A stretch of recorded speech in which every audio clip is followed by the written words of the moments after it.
Oi, gente, tudo bem? É um prazer estar falando com vocês. Me chamo Letícia, uma apaixonada por riscos, compliance, integridade, ética, enfim, essas áreas, né, afins. E sobre aprendizado de vida, sobre meus propósitos. Então eu fiz o canal não só para falar dos temas de compliance que eu amo, né? Não só dos temas de compliance, integridade, riscos, enfim, mas também para falar sobre meus propósitos de vida, meus aprendizados de vida, tá? E eu transformei o canal. Eu tenho a inscrição no YouTube desde 2012, porém eu fiz o canal agora faz pouco tempo, faz umas 3 semanas. Então, no primeiro vídeo eu comecei falando sobre o que é compliance, os pilares fundamentais, aqueles pilares prevenir, detectar, corrigir e responder. E falei como compliance entrou na minha vida. No segundo vídeo eu falei, iniciei sobre pontos fundamentais para um bom programa de compliance, tá? E no terceiro vídeo eu falei sobre seguir os pontos fundamentais, que completei 6, né? E agora eu fecho com os 4 últimos pontos essenciais para um bom programa de compliance. Esses pontos eu estou comparando com o modelo dos 10 pilares da LEC, tá?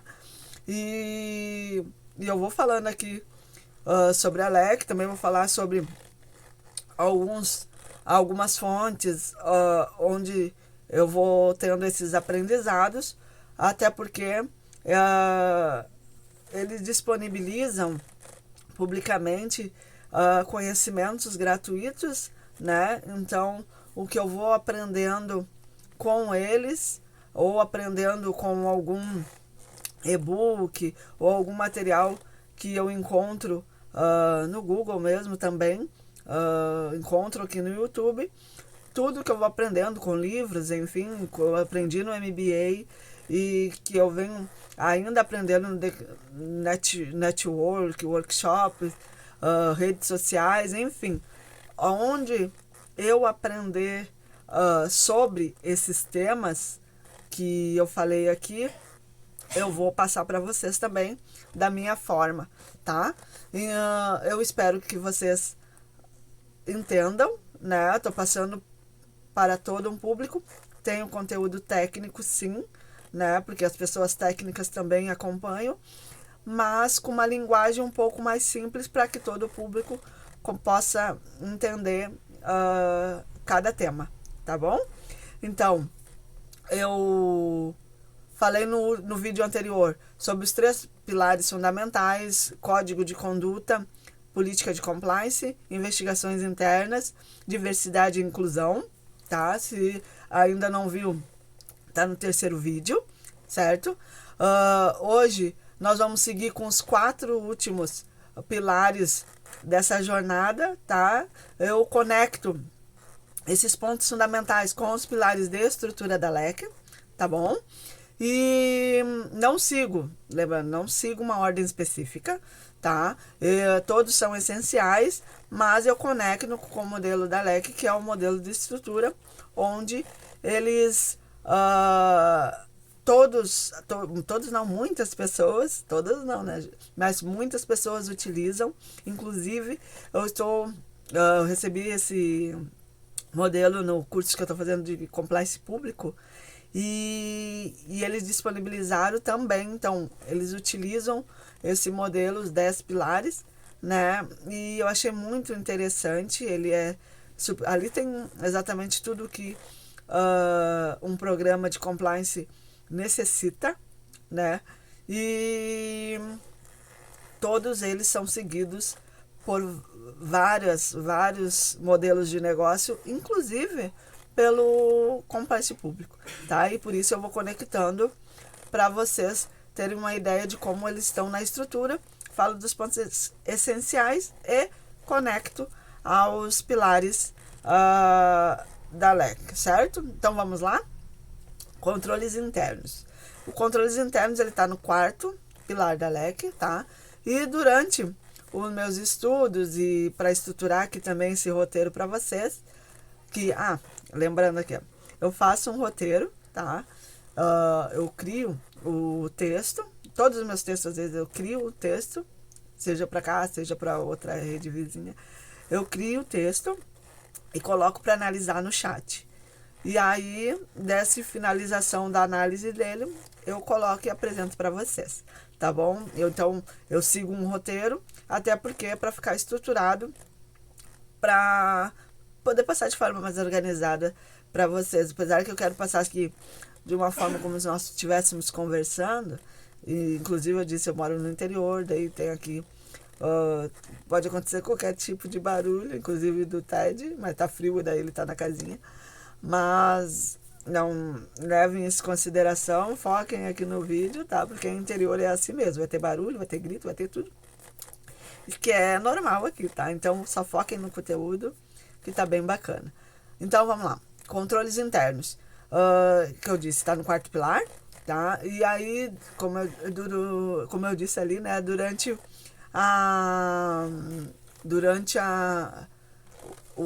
Quando eu tava montando essa estrutura, né, o texto para estruturar para vocês, veio a dúvida. Por quê?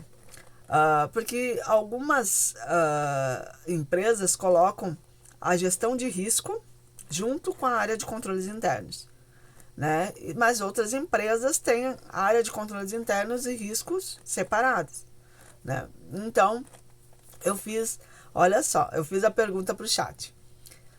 Não existe conflito eu disse para eles já afirmando, não existe conflito de interesse na união de riscos e controles internos, né? Até porque um é estratégico, outro é tático. Bom, o estratégico e tático, para quem não sabe ali, é o tipo de planejamento, tá? O planejamento, ele é estratégico, tático e operacional, né? São 3 níveis de gestão. Eu vou colocar esse pilarzinho que tem falando sobre cada um no short, tá? Eu tirei de um e-book também que está disponível gratuitamente no Google, que achei um material muito interessante, inclusive vou colocar ali o link da descrição como fonte ali, tá? Para vocês verificarem, que é muito bacana. Não li tudo ainda o e-book, mas o que eu li eu achei interessante e compartilho com vocês para que vocês também possam ter esse aprendizado, que está bem claro ali o tipo de planejamento, tá? Então, eu perguntei ali, até porque, seguindo ali a minha pergunta, né? Eu disse até porque um é estratégico e o outro é tático.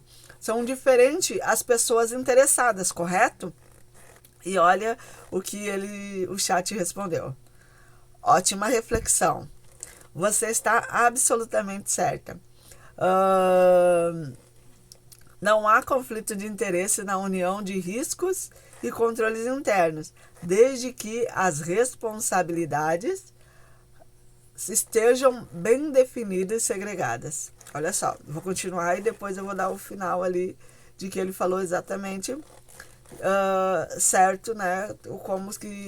O que aconteceria se tivesse o conflito de interesse, né? Então, controles internos, eles existem para responder os riscos. Então, os controles internos, eles existem para responder os riscos. Ou seja, os controles nascem para mitigar, para diminuir os riscos. Então, os riscos de pagamento indevido. Um exemplo, tá? Os riscos de pagamento indevido. Qual o controle que utiliza? Exemplo, checagem dupla, conciliação bancária.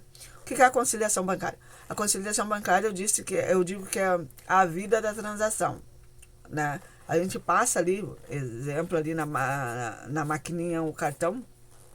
Quando a gente já passa, tem todos os dados, essa conciliação bancária, todos os dados já aparecem, o horário, aonde o comércio, ou empresa, o lugar onde a gente passou ali o cartão, e todos os dados tem nessa conciliação bancária. Então, quando alguém fala que o meu pagamento foi indevido ou alguma coisa, a gente checa, né, essa conciliação bancária, para ver ali se realmente foi indevido, se não foi, aparece tudinho ali. Então, riscos ajudam a avaliar os controles. Então, olha só. Controles internos existem para responder aos riscos. Os riscos ajudam a avaliar os controles internos. Os controles. Então, juntos, eles permitem enxergar onde há riscos não cobertos, onde os controles são eficientes ou exagerados e onde os controles, onde podemos melhorar o sistema de compliance. Então, fortalecimento da governança e compliance. Eu juntando riscos mais controles internos, dá o quê? É igual. O que eles causam ali? Menos trabalho. Gestão mais integrada. Decisões mais inteligentes. Um ponto de atenção. É importante saber a diferença entre gestão de riscos e controles internos. A gestão de riscos, ela é estratégica. Né? Estratégica, eu só penso assim, gestão de risco, estratégica. Controles internos, táticos e operacionais. Então, reforçando ali a resposta do IA, do chat GPT, né? Então, não há conflito de interesses desde que haja segregação da função. Segregação de função. O que é segregação de função? Não estejam as mesmas atividades ali, de uma forma mais grotesca. Então, não fazendo a mesma atividade ali, não tendo a mesma função, né? Que é a segregação de função, desde que não haja, ou melhor, desde que haja a segregação de função, né? Atividades distintas, que eu estava falando o contrário, atividades distintas, assim não tem conflito de interesse. Se tiver, a pessoa não pode fazer a mesma atividade. Se fizer, há conflito de interesse, certo? Então, agora vamos ali. A equipe de risco, ela identifica a equipe de risco identifica e prioriza, tá? E a equipe de controles internos executa e testa os controles. A auditoria interna deve estar acima de ambas, acima das duas ali, dos riscos e controles internos, tá? E com independência para revisar tudo. Então, cada um tem que ter a sua independência. Estão na mesma área, porque facilita a informação, porém, cada um com suas funções, certo? Resumo. Riscos falam com a alta gestão. Controles falam com as áreas operacionais. Ambos se completam servindo ao negócio, tá? Então, eu pedi um fluxograma sobre isso, para deixar um pouquinho resumido e claro, vou disponibilizar no short, tá? Durante a semana, coloco sobre o planejamento ali, sobre os planejamentos, coloco também no short, tá? Eu vou disponibilizar um, depois disponibilizo o outro, certo? Daí fica combinado assim. Então, os controles externos também, eles estão na fase fazer do ciclo PDCA, tá? Próximo, treinamentos de comunicação. Então, treinamentos de comunicação, eles estão juntos ali no 5º pilar da LEC, tá?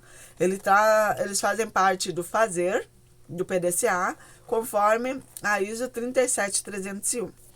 Então, treinamentos, eles estão no item 7.2.3 da ISO e devem ser apropriados ao cargo e aos riscos da função, avaliados quanto à eficiência, revistos regularmente e tudo isso documentado. Tem que ter documento, tudo documentado, tem que estar tudo documentado, tudo ali para ter provas, né? Porque se a gente não está tudo documentado, a gente não tem prova.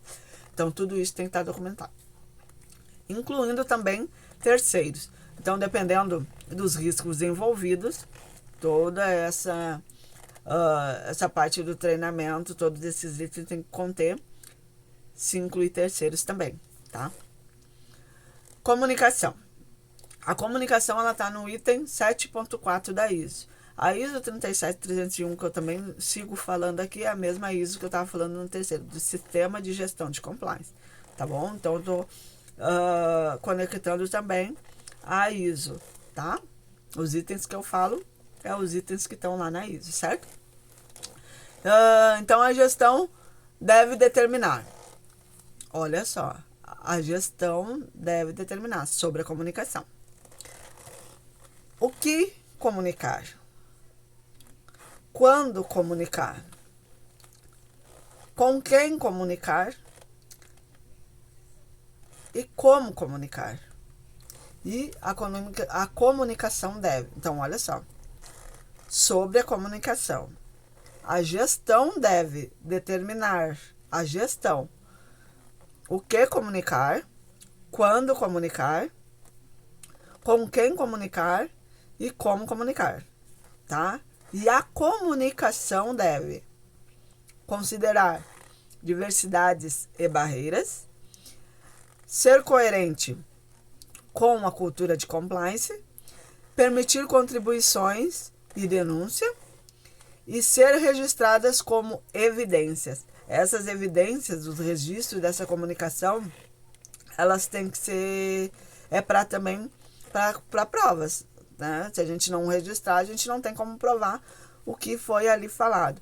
Não precisa ser detalhes, mas tem que dar ali o resumo principal do fato, né? Senão não tem como entender. E aí ali tem até os exemplos de práticos, né, da comunicação ali. Um e-mail enviado para relatar um problema ou orientar uma equipe, né? Mantenha arquivado com título claro e data. Uma ata de reunião com os tópicos discutidos e decisões tomadas, assinar e guardar digitalmente. E essa tem que ter um cuidado que eu vou falar aqui, né? Porque ela serve como prova nessa parte ali de comunicação, mas não deve ser compartilhada fora da empresa. Olha a segurança da informação aí. Uma captura de tela com conversa relevante por aplicativo corporativo, quando o canal for válido oficialmente, tá? Não é assim sair capturando tela e compartilhando, né? Então, quando o canal for válido oficialmente. E o uso de sistemas com logo de comunicação, como ferramentas de compliance ou canais de denúncia, que geram protocolos. Esses protocolos também servem, tá, de evidência, como registro de evidência, tá? Então, o próximo ponto fundamental, canal de denúncias. Então, o canal de denúncia está no 6º pilar da LEC, né? Eu já falei um pouquinho no vídeo anterior e eu vou falar mais um pouquinho agora. Ele é do item 8.3 da ISO, né? O anexo da ISO. E convém que as organizações desenvolvam mecanismo de denúncia com anonimato ou confidencialidade. Então, também é fonte de feedback, conforme item 9.1.2 da norma. Então, ele está conectado com o terceiro pilar da palavra responder, com o terceiro pilar de compliance, né, o responder naqueles pontos fundamentais que eu falei do primeiro vídeo. Então, é bom olhar que eu estou fazendo os vídeos todos em ordem, tá? Para vocês poderem ter uma organização, né, sobre não só o que é compliance, sobre o que é compliance, mas também sobre o programa, né, um programa eficaz de compliance. E agora eu vou falar sobre o último ponto fundamental e o 9º pilar da LEC, que é auditoria e monitoramento. Ele também está na fase checar do PDCA, tá? Então, na ISO 37301, a auditoria é um processo sistemático e independente usado para obter evidência e verificar se os critérios estão sendo atendidos. Então, o que a ISO exige? Auditorias podem ser internas e externas, tá? A auditoria interna deve ser isento e imparcial. Então, o auditor interno, né, ele deve ser isento e imparcial. A empresa deve ter um programa de auditoria interna. O programa ali de auditoria interna está no item 9.2.3 da ISO, tá? Definir o escopo, objetivos, responsáveis e relatórios. Então, os resultados devem ser reportados à gestão e servir para a melhoria contínua, tá? Então, eu encerro esses 4 pilares. Espero que vocês tenham gostado, né? Eu acho assim que, vamos dizer, o que vocês acham os pilares mais desafiador, né? E me contem aqui nos comentários. Se inscrevam no canal, deixa o like, compartilha e já vai ativando o sininho que vai ter mais conteúdo. Eu não vou editar o vídeo, tá? Até porque eu digo, por mais que eu esteja seguindo aqui o roteiro, que é para passar uma organização para vocês, eu quero falar como se a gente estivesse conversando, né? Então, me falam aí os feedbacks de vocês, o que vocês estão achando. Eu não tenho experiências com esses vídeos. Eu estou fazendo agora, não estou editando porque eu quero deixar natural, tá? O próximo vídeo eu vou falar um pouco sobre um aprendizado que eu tive de vida, tá? E porque compliance também é sobre gente, certo? Então, eu quero dizer para vocês se inscreverem no canal, né? E qualquer coisa, se querem dar opiniões, feedbacks, críticas construtivas, e claro, vamos falar aqui com todo respeito, são super bem-vindas. Eu espero que eu esteja passando um pouquinho, pelo menos, do que eu aprendi, tá? Espero que vocês estejam gostando e entendendo o conteúdo. Vai melhorar, com certeza. Mas, a princípio, é isso.